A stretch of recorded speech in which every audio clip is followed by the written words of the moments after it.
I'm lucky to be here and to see all of you, so I hope we will both get benefits from this workshop. So originally I'm Ukrainian, it was mentioned, but I have some experience studying in the United States where I did post-PhD studies in American writing and also in American academic writing and also in public speaking, because my PhD was on public speaking, political speeches. That's why, yes, be politically correct, please. And later I was lucky to be in Austria, and now I'm really lucky to be in Slovakia and join this nice team. Okay, so to melt the ice, I decided to start from something practical and useful. I think so. When being in the United States, I will tell you the truth. I had hardly experienced any difficulty in academic environment while speaking academic English.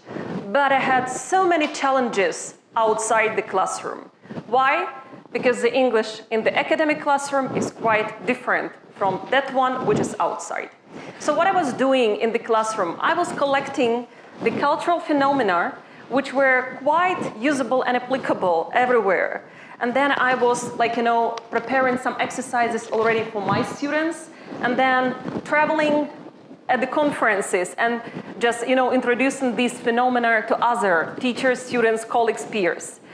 Now we will see how you will cope, guys, with these tasks, okay? So what will be our task?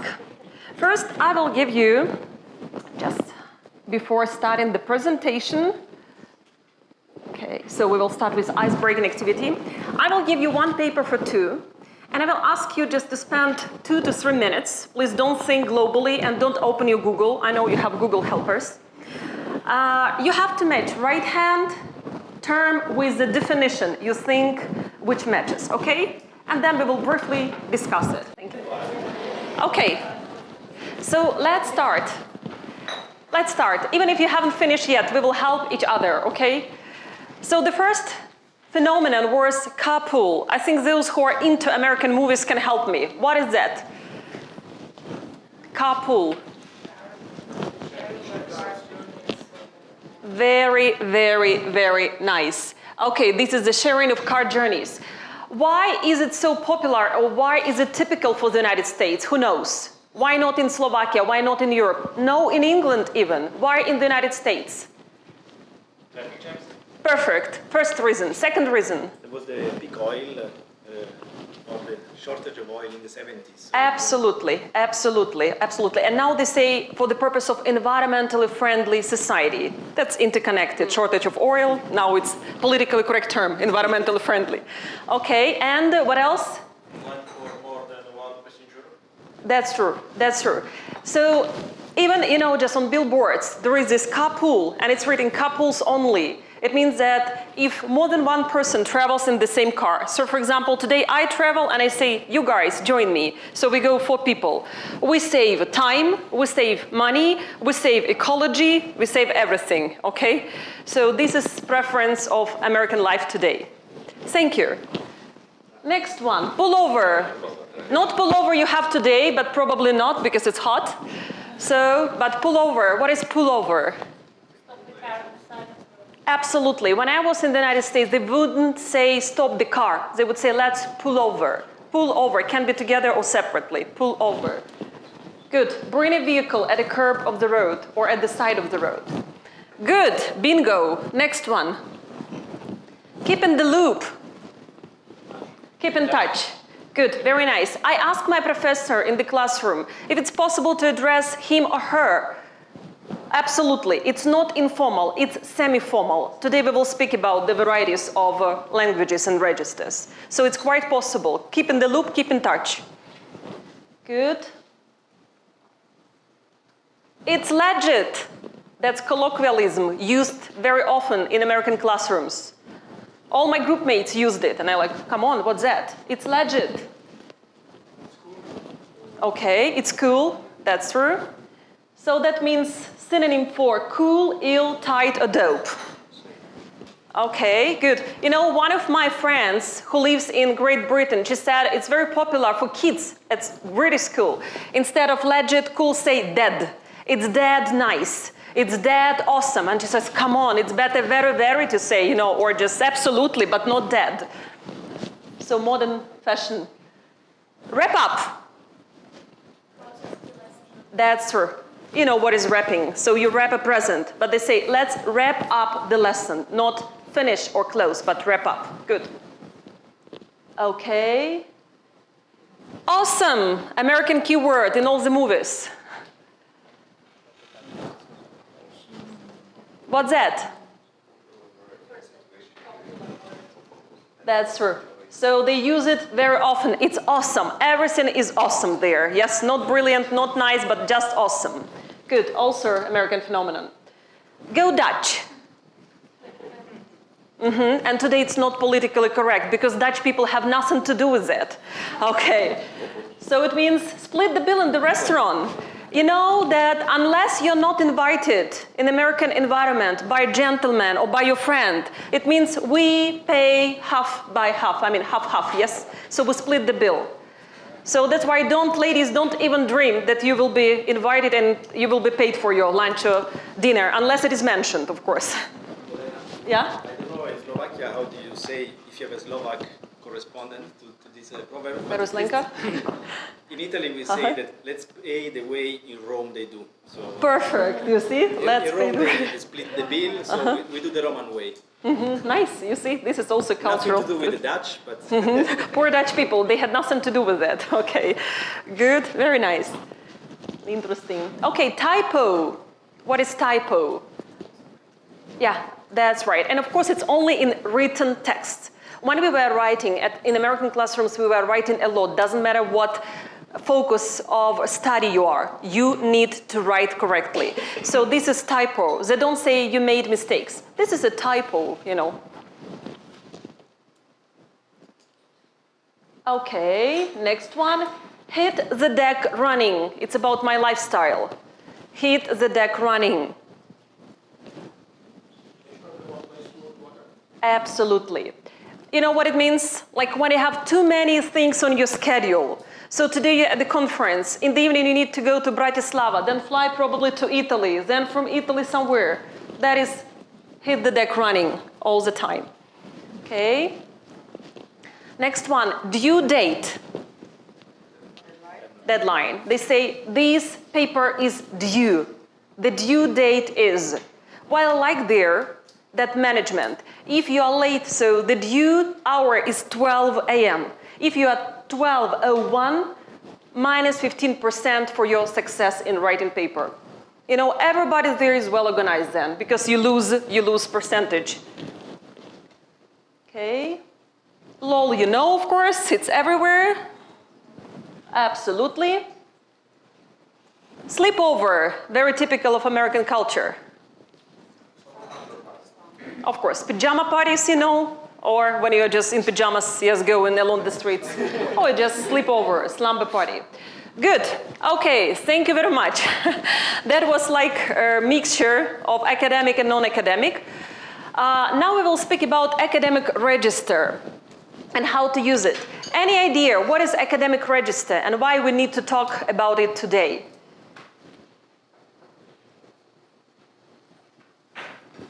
Okay, I will be very smart today because I have a dictionary definition. But you should know that we use academic register to describe characteristics of language that make it academic. And today we will speak about 3 levels of academic register, which will be formal, semi-formal, and informal.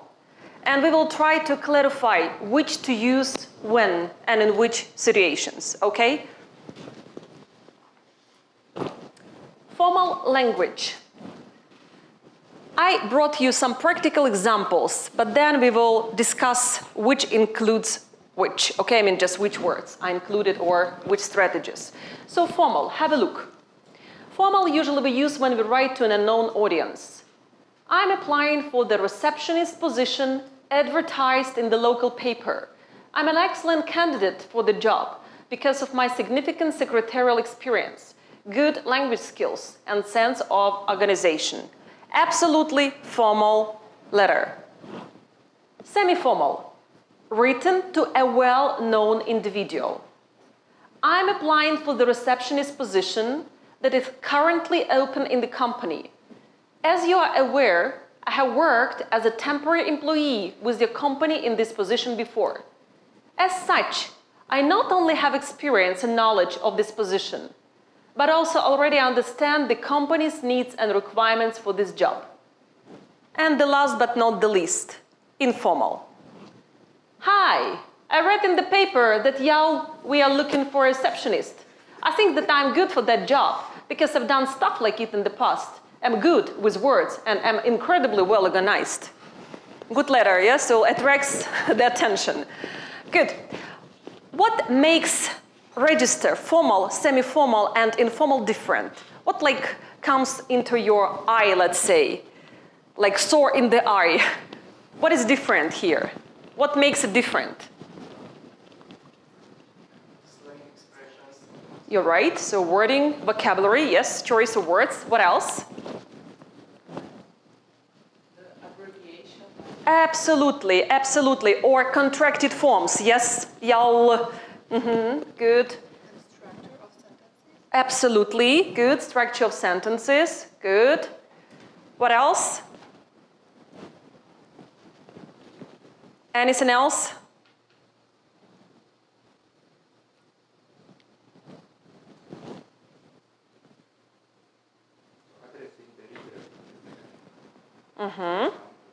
Addressing. Okay, very nice. Okay, good. All these things and even tense forms influence or affect your register. I mean the preference. If you prefer one, so there are some strict rules to obey, or more or less strict. So let's analyze. When we speak about principles of register, you mentioned that, now we will sort it out. We need to think about two important things, like if you want to use less formal or more formal.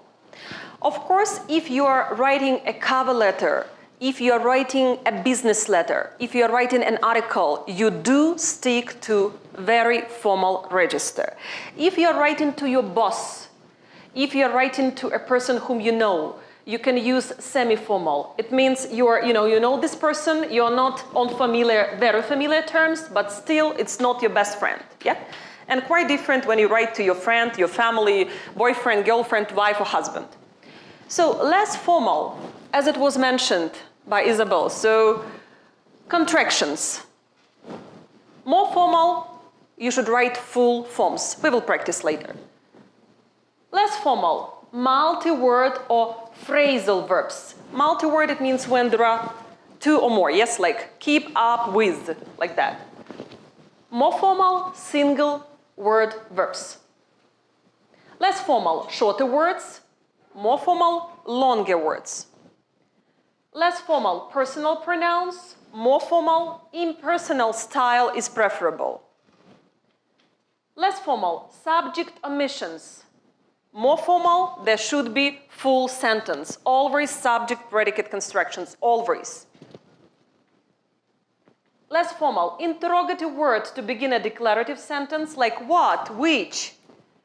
More formal, subject to begin a declarative sentence. Later we will see, okay? I will show you the examples, how it works. So this is the biggest difference when we speak about formal and informal register. Does it make sense? I think you know that. You need it to sort it out in your heads, yeah? Let's go further. Let's have a look. We have an example of less formal sentence. The six-party talks haven't led to any major developments. What should we change to make it more formal? That's true. So we should make it full form, not contracted. Let's have a look. The six-party talks have not led to any major developments. So please, if you write an article, if you write a cover letter, I do advise you, always don't be lazy. Even when you write an essay, just for IELTS or TOEFL, don't be lazy. Write full form. It's preferable. Phrasal verbs versus single word verbs. Let's have a look. Less formal. The committee dealt with the most pressing issue first. Dealt with. We have here phrasal verb. How can we substitute it with longer word, but one word, verb? Any ideas? Dealt with. Okay. Okay, good, nice. Considered. Let's see. One more example can be addressed. The committee addressed the most pressing issue first. Addressed. Okay. Ready to go further? Good. Next one. Shorter words versus longer words. Again, less formal. John Kennedy was killed in the 1960s. How can we make it more formal? Just not to use was killed, but? Assassinated. Absolutely. Let's see. Was assassinated. You see, longer words give more face to the paper. Personal pronouns versus impersonal style. Less formal. I think that the United Nations does not allow fair representation, and I believe it should be reformed. Don't you feel too much I, or too many instances of I, yeah? How can we change it to make it impersonal? What should be the subject of the sentence here? Not about I, but about the United Nations. Where is the key phrase? The United Nations, yeah? Okay, how can we make it? The United Nations and then your ideas. The United Nations does not allow. Does not allow. Okay. Okay. Good. Okay, form good. Let's have a look. I mean, it's not the only possibility, but because the United Nations doesn't allow fair representation, it should be reformed. So to make it more impersonal. Good. Next one. Subject omissions versus full sentences. Let's have a look. Less formal. Look forward to hearing from you soon. Of course, it's less formal. We don't have a subject here. The ideal version will be what? Formal one? Okay, I look forward. Good. When you say, I'm looking forward to hearing from you soon, it will be semi-formal. Scholars say that the most formal version will be in present simple tense. So, I look forward to hearing from you soon. This is their highest degree of formality, let's say. Okay, I look forward to hearing from you soon. Because present simple is always more formal than present continuous tense, for you to know. Interrogative word versus subject to begin a declarative sentence. Okay, less formal. What the United States did by invading Iraq violated international laws. So we started actually a declarative sentence with interrogative word what. How can we change it?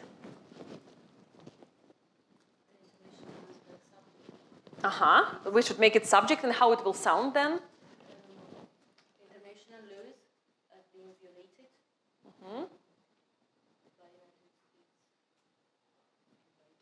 By the United States. Okay, good. Any other options? Just to make it subject, predicate, usual word order.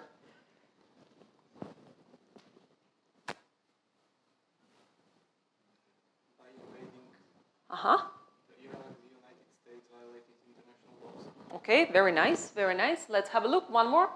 The United States invasion of Iraq violated international laws. It's one of the options, not limited. Your options also very good. Okay, good. Now you try. What is our task? Here on the left hand, we have less formal vocabulary. You see those phrasal verbs which consist of two or more parts. Your task is to make it more formal by substituting a phrasal verb by one word verb. Let's try. The first we have build up. To make it more formal. Let's see. Or accumulate, also possible, depending on their situation and purposes. Okay. Get rid of or leave behind. Okay, perfect, good. Let's see. Or, yeah, so here, abandon or abandon. Good. Next one, go faster. Absolutely. Let's see. Accelerate. But it's not limited to that. Of course, you can find more words. But this is preference when you write your articles or academic papers. Okay. Then, get done. Accomplish. Accomplish. Very academic word. Go together with. Also with a letter. Accompany. Let's see. Yeah, I agree. Good. Next one. Get inter. Let's get inter the matter, we say in our scientific papers. Okay. Again, it depends. You see, these phrasal verbs are obscure. That's why I try to avoid them. Even right now, you bring nice examples, but because there are so many meanings of these phrasal verbs, it's not clear which is. Okay, or get into, you see? Excess. Good. Stir up, mix up. Stir up, mix up. When you mix up things. Okay, combine. Let's see. Okay, so agitate, combine, confuse. It depends again on the situation. You see, they are very confusing, these phrasal verbs. Come near.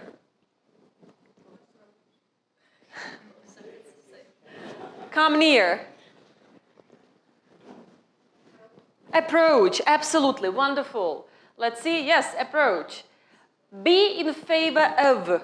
Be in favor of. Prefer. Let's see. Support, prefer again, these phrasal verbs. Take for granted. Take for granted. Okay, good, possible, depending on the situation. Let's see. One of the options, assume. When you take something for granted, you assume. Now you could see even that these phrasal verbs, they are really confusing if you use them in the sentence. It's better to use like the word with clear meaning in the situation, yeah, which will be one word rather than just many words on the paper. Okay, now you try. Your task is classify the words which go below as informal, medium or semi-formal, or formal register. When we say public figure, what do you think? Is it formal, medium or informal? Public figure. I agree, medium. Good, nice. When you say top man, informal, good, very nice. When we say boss, absolutely informal, good. Next one, senior official. That's formal. Top dog.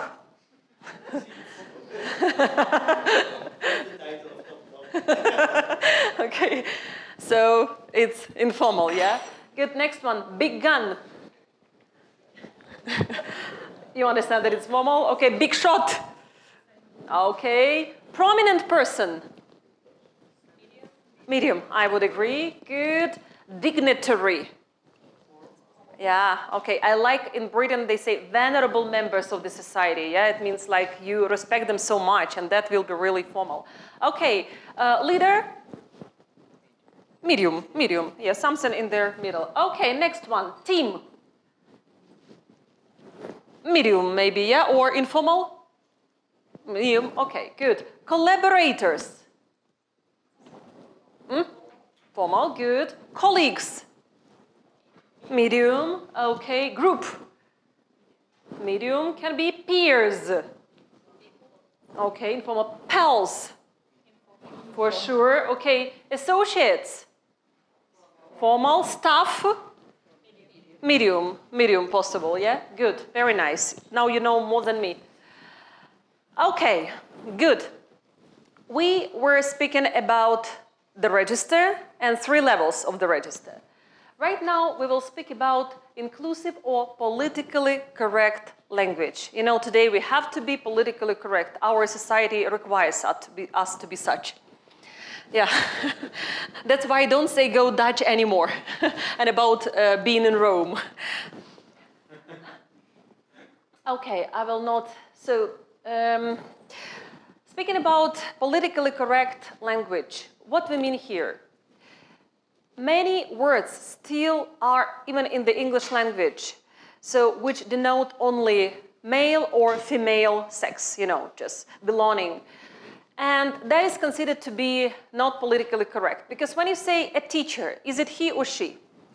We used to have teachers, I mean, women at school, but sorry, can't men be teachers? The same doctors, yeah, the same flight attendant, etc., etc. Lots of examples. And today the world started thinking how to make it, you know, appropriate in all situations so that not women were offended, neither women nor men.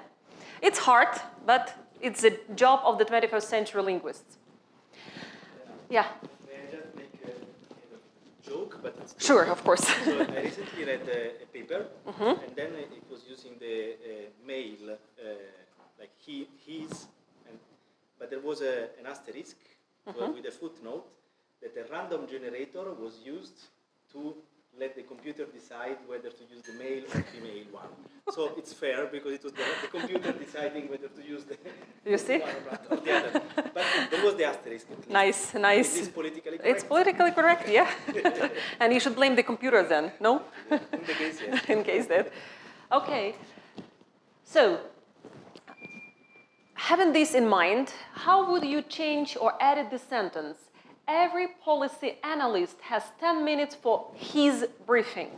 Sorry, maybe I'm also a policy analyst. How should I feel? I'm not he, I'm she. So how can we change it? Any ideas? Plural, okay. Plural, good. What else? Slash and her, like his slash her. Okay, her, slash her, good. Let's have a look. You're right, use a plural noun and plural pronoun. What I learned in American classroom, you know, they make life simpler. Americans like to make life simpler. Even they said, if you're not sure which article to use, a student, the student, makes it always plural. It will be 100%, yeah. Something like that? Yeah, something like that. So, I mean, if it's applicable. Because sometimes, you know, it's confusing. So, next one. So this is an example. All policy analysts have 10 minutes for their briefings. And now you should decide he or she is there, like all. Next one, as it was mentioned here, also omit the pronoun entirely. Policy analysts have 10 meetings for briefings, not his or her. Now that will be the third example with his or her. Use an article instead of a pronoun. Every policy analyst has 10 minutes for a briefing. Good. And as it was mentioned, use both pronouns. Every policy analyst has 10 minutes for his or her briefing. You see at least a few cases how to change not politically correct sentence and make it politically correct. Okay.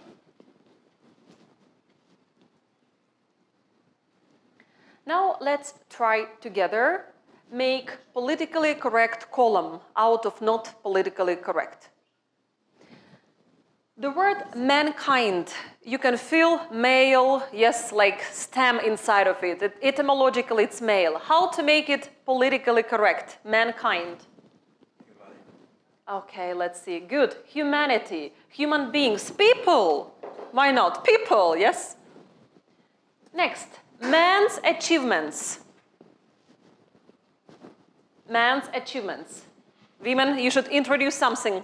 Men are happy, we are not. How we can change it? Okay, or, so make it neutral. Okay, let's see. Human achievements, you're right, human achievements. Next one, when we say man-made, it exists, man-made, I don't know, like cover, man-made cover of the chair. So how can you make it politically correct? Handmade, perfect, or? Artificial. Perfect, great. Or synthetic and manufactured. Two more words. The common man. Good. Average person, the ordinary person. That's true. Next one. Chairman. Okay, the chairman, that's correct. What about a woman? Okay, let's see. Presiding officer, head, chair. Only we can also say chair. Just, you see, it will be shorter. Okay, perfect, good. Next one, businessman. What about women? Can't they be in business? Okay, nice. Or? Person. Let's see. Business professional even. Yes, so business person, entrepreneur. That's right. Fireman. What about women? Can't they extinguish fire? They can if they need. So it will be? Perfect. Good, good. You see, firefighter. That's true. A woman also can be a firefighter. Hopefully not, but depends on which fire. Mailman. Mailman. Okay. Or mail carrier. Mail carrier. That's right. Or post officer. You're right. Good. Next one. Policeman. Now you know this general word for everything. Officer. Okay. Assemblyman.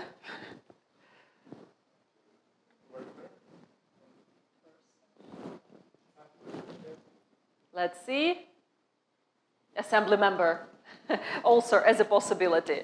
Good. Bellman, you know, in hotels. Bellman.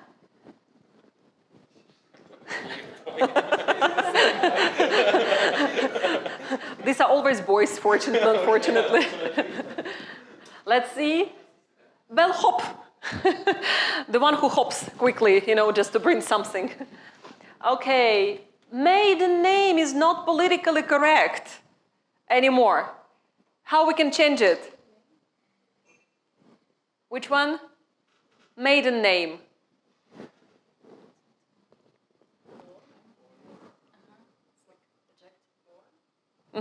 Born, okay, good. Or let's see, birth name. Birth name. Maiden name, it's birth name. Okay, good. Craftsman. Craftsman.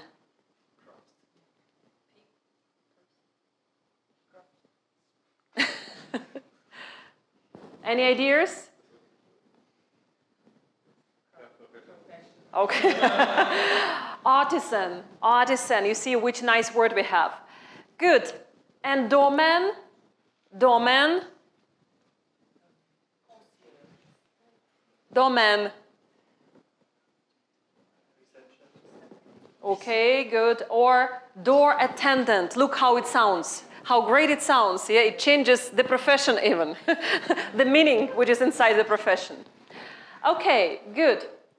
A few more. Handicapped person. You know, it's not politically correct at all. So what is better to say? Let's see. Sorry, I will just put here all the words and then then it will show. Okay, a person with a physical disability. That's true. Handicapped and disabled, it's not politically correct to say. No more. So there are even more words for that. But one of the options, a person with a physical disability. Good. AIDS victim, not politically correct. Let's see, person with AIDS, yeah. Siamese twins. Good. Let's see. Yes, conjoined twins, absolutely. Deaf and mute. Deaf and mute person, not politically correct. Which one? Impaired. Yes, I heard it. Okay, let's see. Oh, hearing and speech impaired. Okay, go Dutch. Remember, splitting the bills. It's not politically correct. Dutch people don't like it. Split the bill. Okay, let's see. Yes, request separate checks or bills. You are right. Next one, sexual preference. Orientation. Good, because preference, you know, has different meaning, can have implications. Okay, Mrs. Yeah, okay, good. Okay, good. Husband to wife. Spouse. Okay, very nice. Spouse or partner. Even right now, you know, just boyfriend is not already quite usable, so they use partner, my partner, or girlfriend, the same. Okay, good, you see? People who are advanced in political correctness. Illegal alien. Illegal alien.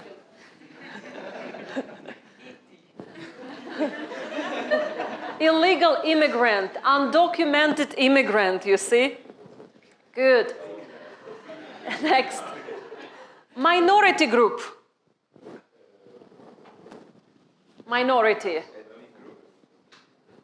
Which one? Yeah, that's true. Ethnic group. No more minority. It's ethnic groups. Good. But it sounds better, yeah? Good. Next one. Oriental people. Uh-huh. People from? Yes, Asians or Asian Americans or people from Asia. You're right. Not Oriental. Good. Senile person. Let's see. Person with dementia. So it's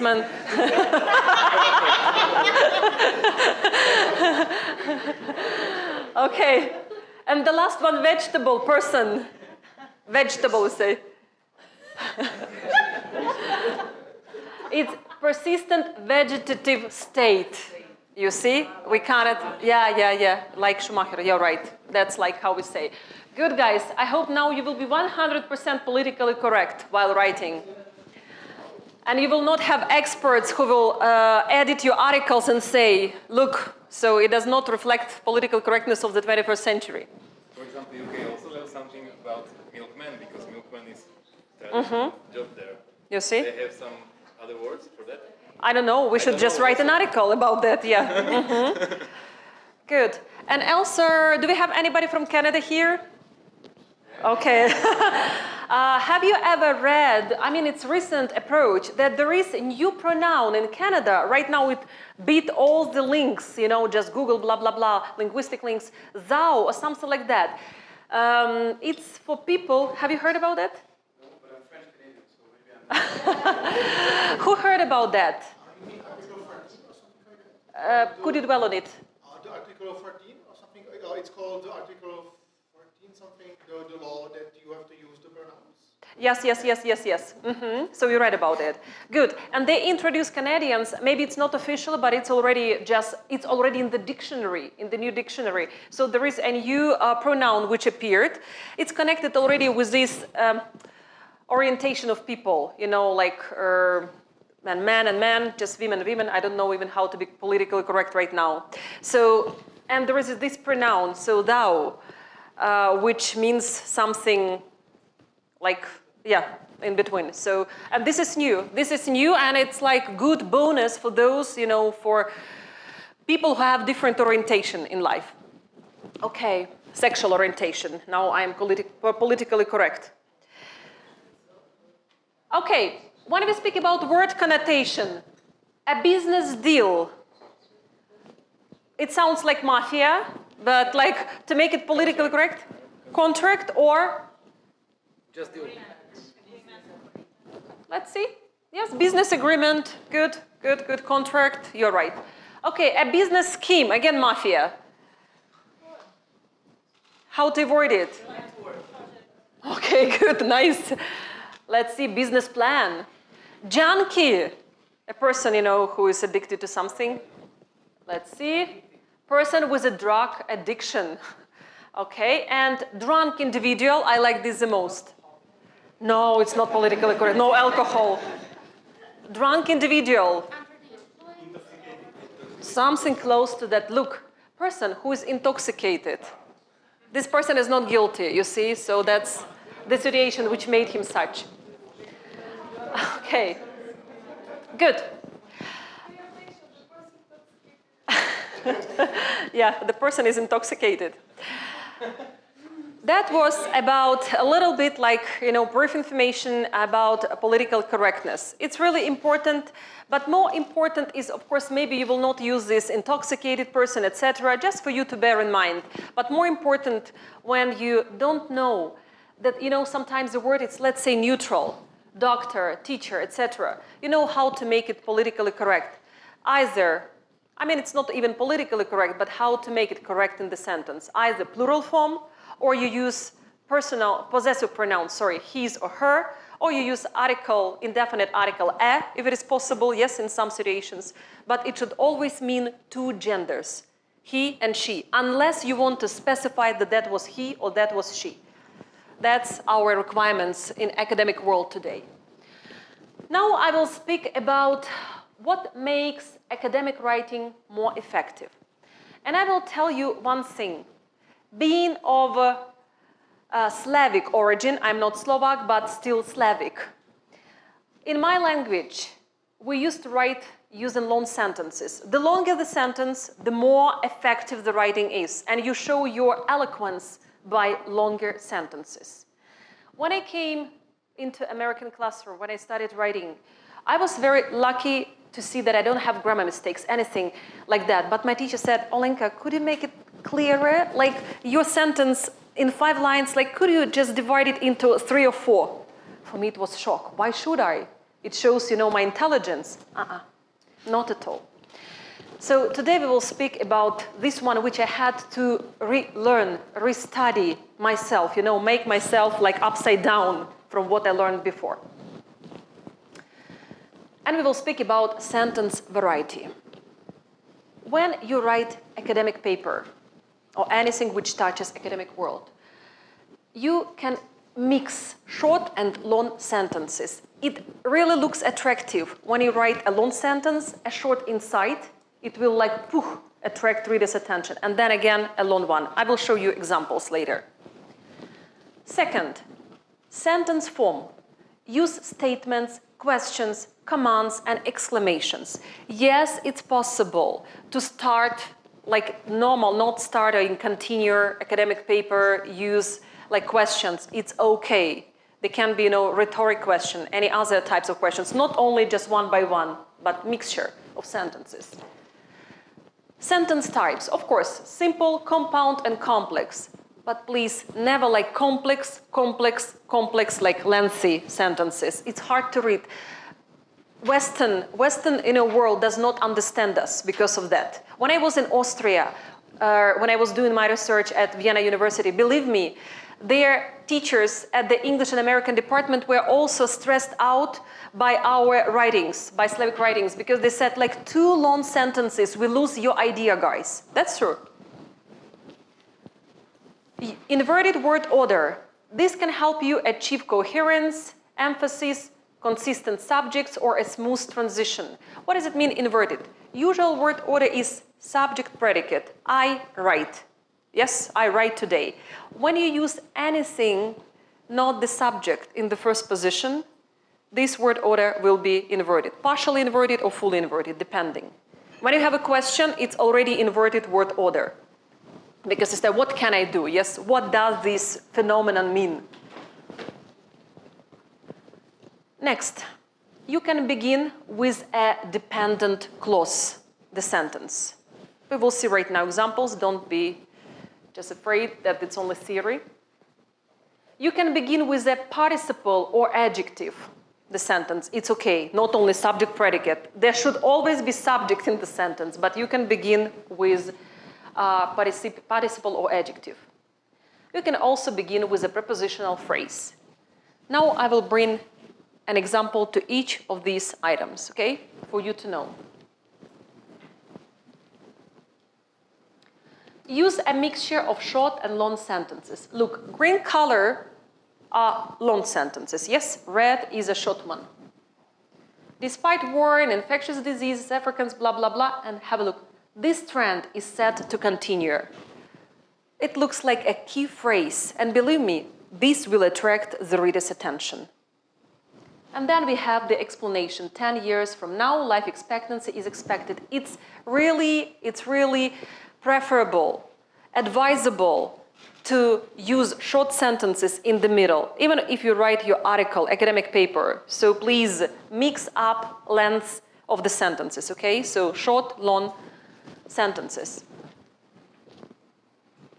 Use statements, questions, commands, and exclamations. Like the first one is a statement. After decades of Afro-pessimism, the new buzzword is of African Renaissance. But is it really justified, and are we being as naively optimistic today as we were excessively pessimistic yesterday?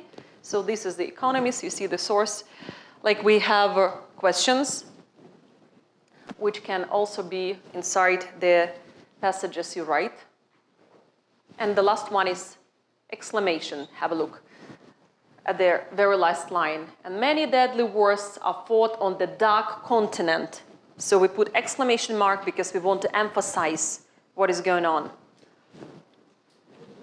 I was taught not to use exclamations in general. I don't know if it can be seen as an exception, but it was more for informal, not to use. That whenever possible to use to close the sentence. With a full stop, with a period. Full stop, but not with the exclamation. So It depends, you're right. From discipline to discipline. From discipline to discipline. Of course, in the humanities, I would say it's absolutely possible when we want just to emphasize something. When it's, of course, science, natural science, exact science, I would totally agree that better with a full stop. But questions are possible, yes. I would say. So especially rhetoric question, yeah? Or if you want to prove something, bring some statistics, yeah? Good, thank you for a remark. Okay. Begin with a dependent clause. And I would like to draw your attention to one mark here, punctuation mark. While reducing poverty and achieving the MDGs are worthwhile, comma, the inordinate focus on them. So we started with a dependent clause. You see, while, blah, blah, blah, which runs to the subject, the inordinate focus. In American English, there is a set rule for punctuation. If you start a sentence with a subordinate clause, like while blah, blah, blah, if blah, blah, blah, when blah, blah, blah, you put comma before the subject of the main sentence. If it's opposite, no comma. What I mean? Look, we have comma here because we started with a dependent clause. While reducing poverty and achieving the MDGs are worthwhile, comma, the inordinate focus on them, so focus, yeah, inordinate focus subject. Imagine you change the word order. You started the inordinate focus of la la la la, blah blah, and then while reducing poverty, no comma inside. In American English, you always separate everything which goes before the subject, always. So please be prepared. Just right now, I'm speaking only about American English options, which I was like learning for quite a long time being there. So that's it. Begin with a participle or adjective. Have a look. Having peered out through binoculars at the South Korean border island of Banangu on March 11th, the note is supreme, and then continuation. We started with a participle, the sentence. Don't be afraid to start. And then again, you see the comma separates the subordinate clause with the main clause. Because we started with the subordinate one. Red one is a subordinate.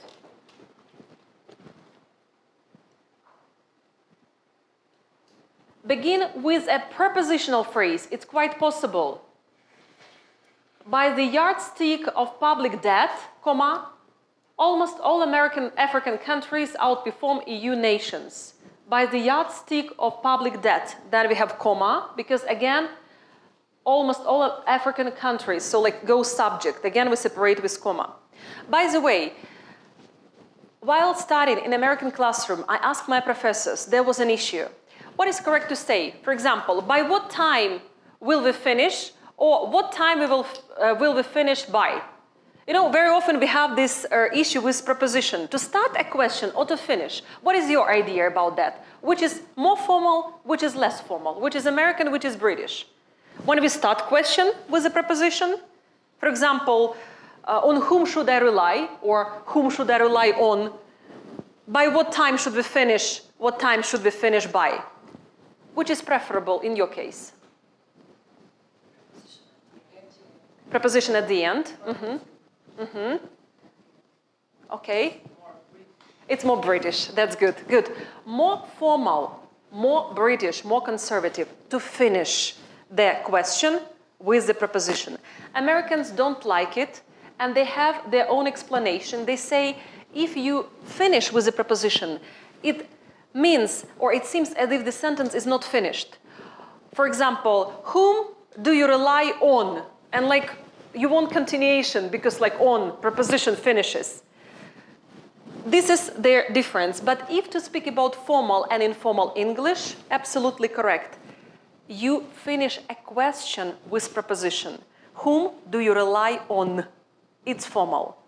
On whom do you rely? It's more informal. Does it make sense? Okay. Good. And the last thing we will speak today is 5 principles of concision. Or again, how to make your language more compact, more accurate, and more readable, let's say. Okay, first principle, delete words that mean little or nothing. Delete words that repeat the meaning of other words. Delete words implied by other words. Replace a phrase with a word. Change negatives to affirmatives. Now let's have a look at the examples. Look at these words. Don't you feel sometimes like using them in your context, like kind of, virtually, actually, particular, basically, really, generally, very certain, practically? Tell me please, yes, they look nice, but do they mean... We use them, I don't know, to make our speech longer, to make our writing longer, but think logically, what is inside of them? Especially those who are into science, like, do they give any idea to your scientific research or investigation? Basically, I think we like it, yes? Basically, and I think, to use this meta discourse. Okay. Look at the example. Productivity actually depends on certain factors that basically involve psychology more than any particular technology. I think it's like quite used sentence in our, just everyday being. How can we improve it? How can we make it redundant of those unnecessary words? Okay, delete it, and let's have a look. If something changed, have a look now how just the sentence, the length of the sentence changed. Productivity depends on psychology more than technology. Do you get the idea? Is it clear? The idea is like on the background, you can see it, yes? Absolutely. Good.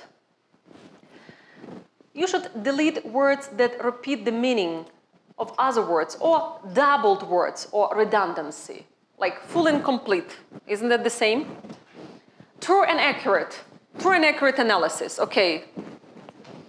Hopes and desires, each and every, first and foremost, we do use them, yes, sometimes, but actually they repeat themselves. Why do we use it? It's a question. Politics. Yeah, like to make their speech. Then you can't get the context, their real, content of their speech. Good. Delete words implied by other words, like which mean redundancy. Terrible tragedy. I'm sorry, can tragedy be funny? Awesome, yes, awesome. For Americans, yeah, awesome. That's absolutely true, yeah. American way. Future plans, sorry, do you have plans for past? Do we have the machine we travel? Maybe, one day, why not? Present plans? Do you have present plans? In a minute it will be future plans. Okay, good. True facts. Also, for example, future perspective. What Yeah. perspective? Yeah, that's right. Tautology, yes. But we like it, it sounds good, right? So hard to delete, yeah? So nice words. Okay, free gift, sorry. Do you have free gift for me today? Okay, then if it is gift, it's like not free, or how is it? Okay, each individual, sorry, we should separate individuals, yeah? We should just cut them into pieces, because each individual, yeah. Okay, so now you see, we really do I use them, and I can say maybe like I even use them in my speech and even in everyday life, who knows, but this is what should be eliminated if possible. Okay.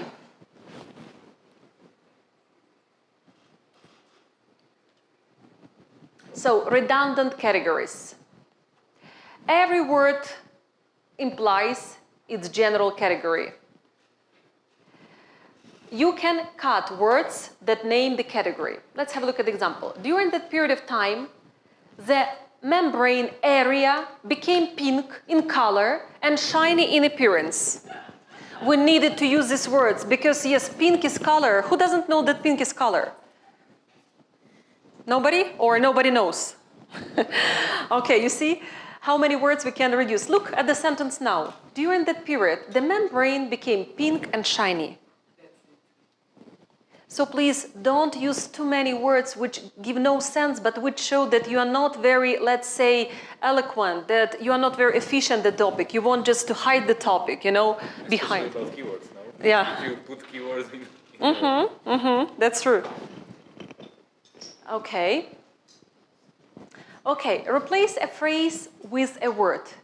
Wordiness is difficult to fix, as that's what I mentioned at the very beginning. When too many words, you lose, yes, the content, the sense.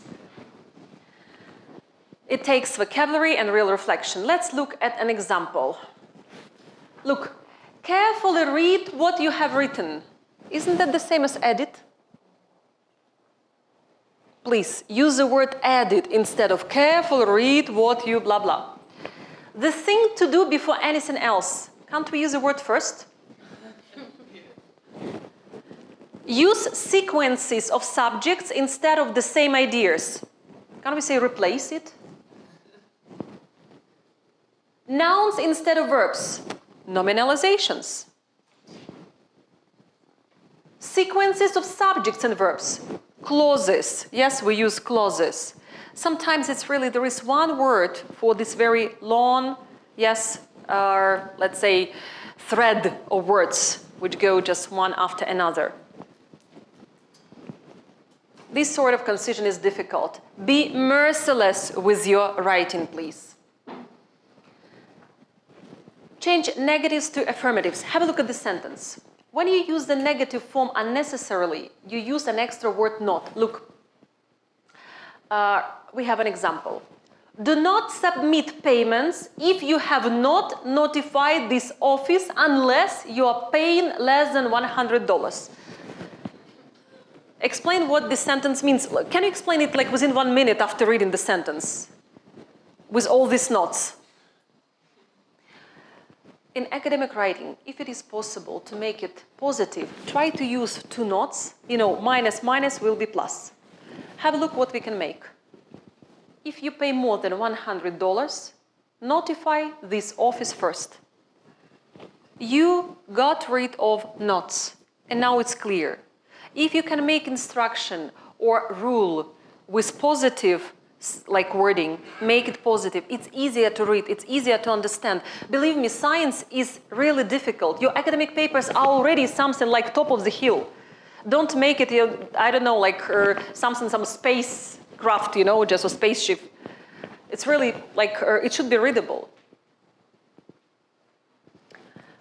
Look at the examples, how we can substitute negative words with positive. Not different means similar. Not the same, different. Not allow, prevent. Not notice, overlook. Not many, few, yes. Not often, rarely. Okay, not stop, continue, yes, or today we had the word resume, let's resume, so it means start again, yeah. Not include, omit, okay. And one more thing. I like it, to be or not to be, or a current dilemma for an efficient writer. What is the problem? Today, we often use sentences with to be. It is, there is, there are. There are many issues, or there are many viewpoints on this scientific blah, blah, blah. Don't we use it? We use. Again, there is strong argument in academic writing against using too many constructions with the verb to be. Doesn't matter if it was in the past, were, or will be in the future. We should eliminate to be if it does not change the meaning of the sentence. Eliminate, it means get rid of, don't use it. If it doesn't change, we will see right now. We should use a synonym of to be. We should use the active instead of passive voice. Try to eliminate there is, there are, and it is in like your papers, academic writing.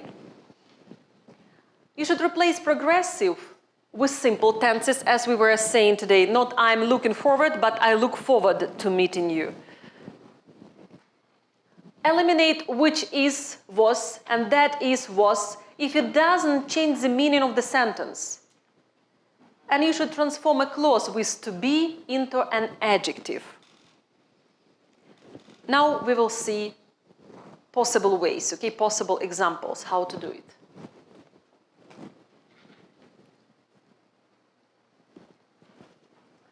Okay, so as it was said, reduce reliance on to be verbs. To be can be in different forms depending if it is present, past, future, yeah, or just perfect, continuous, simple, am, are, is, was, were, will be, has been, have been, had been. These are all brothers and sisters of the verb to be. Please don't think that if you don't use to be but use had been, you are just okay. No more. Replace a phrasal verb with a one-word verb. Okay, find out, for example, ascertain, determine, discover. Cut out, better to say delete, eliminate, cart. You should replace a weak verb with a strong verb, like got a job, landed a job. Had a party, hosted a party, using the vocabulary which belongs to more formal level. Okay. And at the end, sentences that open with the words it is, there is, or related constructions, such as it seems and they appear, often waste the core sentence on a simple declaration and bury, yes, the main idea in a dependent clause. Let's now revise the sentences. From table 5, it has become apparent that the normal slope information does not apply. How we can reshape the sentence to avoid this construction? I mean, just to make it clearer. From table 5, it has become apparent that the normal slope information does not apply.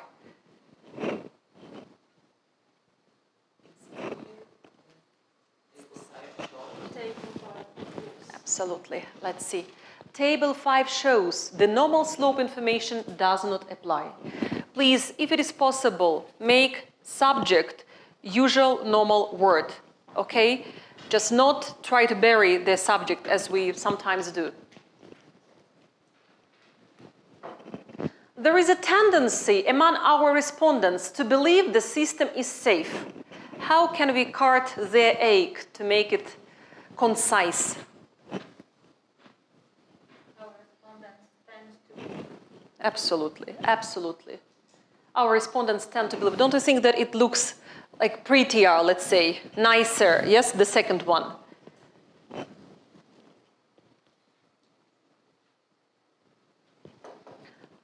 This section introduces another problem, that of noise pollution.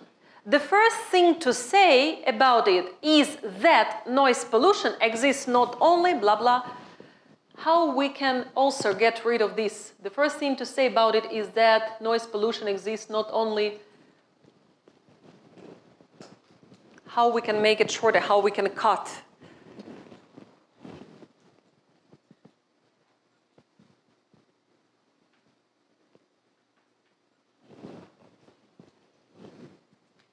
Do we really need the first thing to say is... Okay, firstly, good. Let's see, what is the option here? And now the problem is noise pollution, for example, we can say, which exists not only, yeah? So the first thing to say about it is that noise pollution exists not only, we can say another, or firstly, secondly, like that. Okay. Now, it's the time of their theoretical material is over, but I prepared something just to practice, okay? It's more right now which you can touch, not from the screen, but that will be a handout which will go right now, okay? And we will see what makes sense for you right now, what not. I will give one copy for 2 people, just intentionally, not because I'm greedy or I don't want to share more with you. At the end I will, if I have leftovers, but intentionally for you to work together, okay? So what is your task? First, let's do only first exercise. We will do it together, I guess.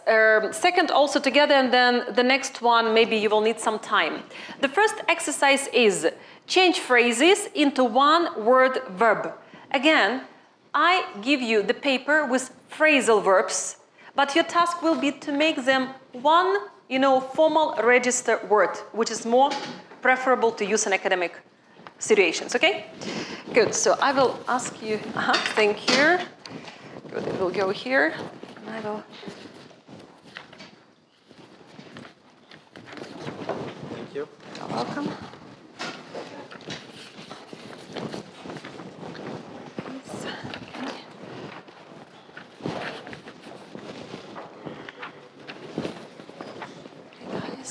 So share, and then I will give you, okay, more. Okay, so more, 1 for 2, and then if leftovers at the end I can.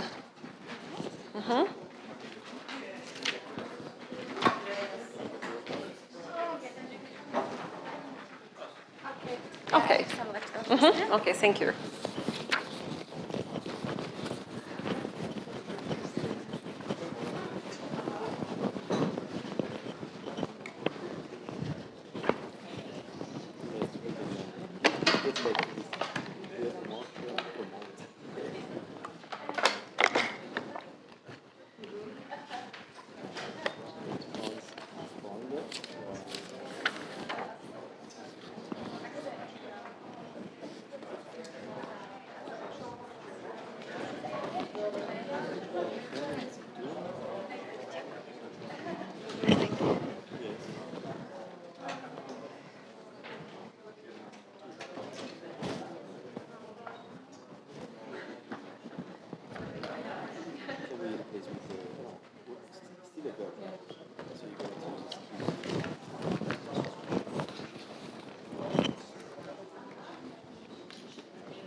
Sorry.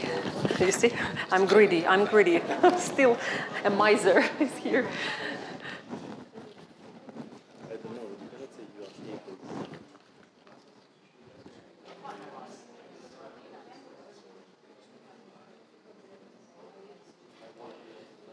The conference organized.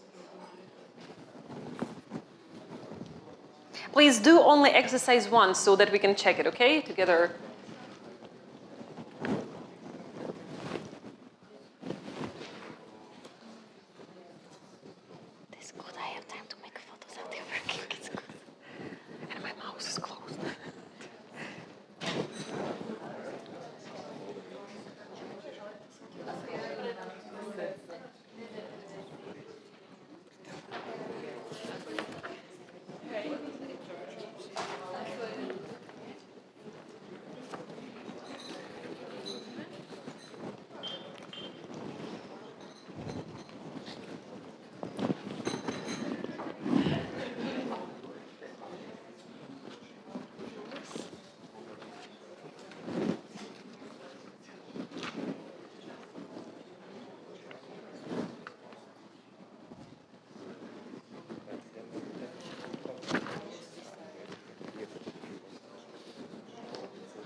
So,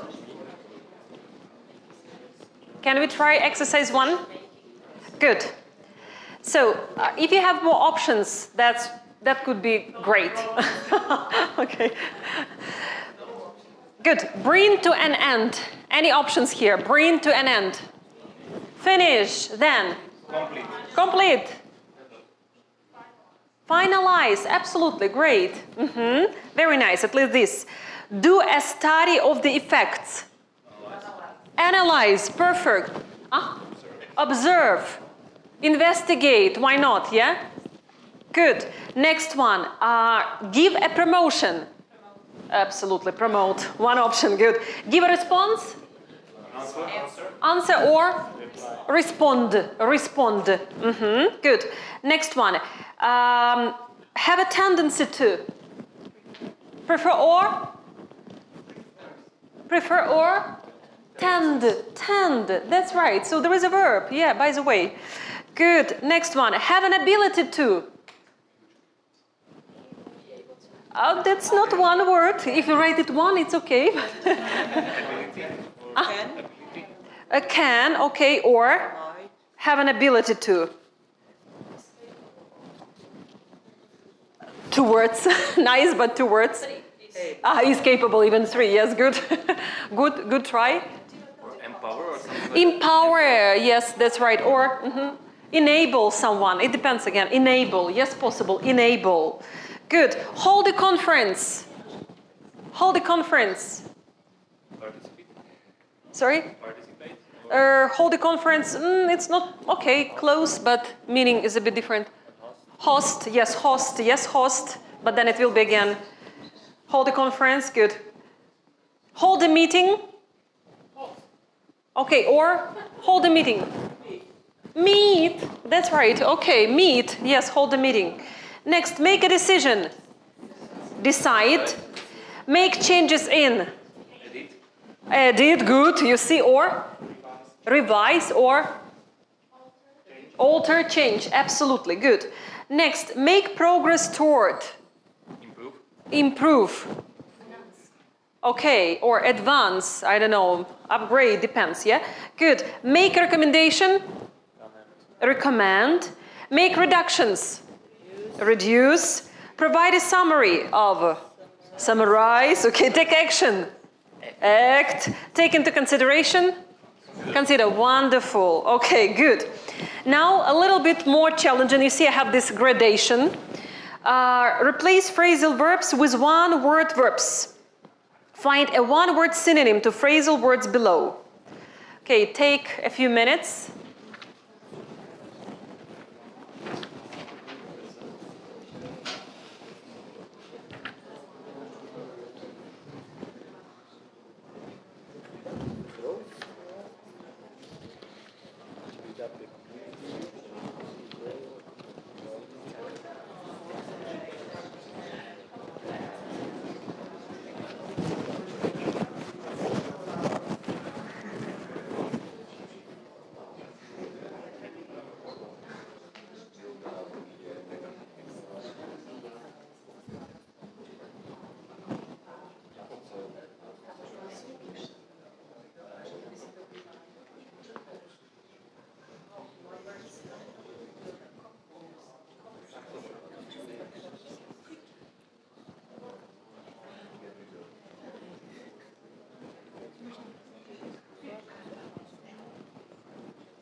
If you remember from their slides, we had most of these words in this exercise. Good, thank you, my assistant for today. So if you remember, it's good.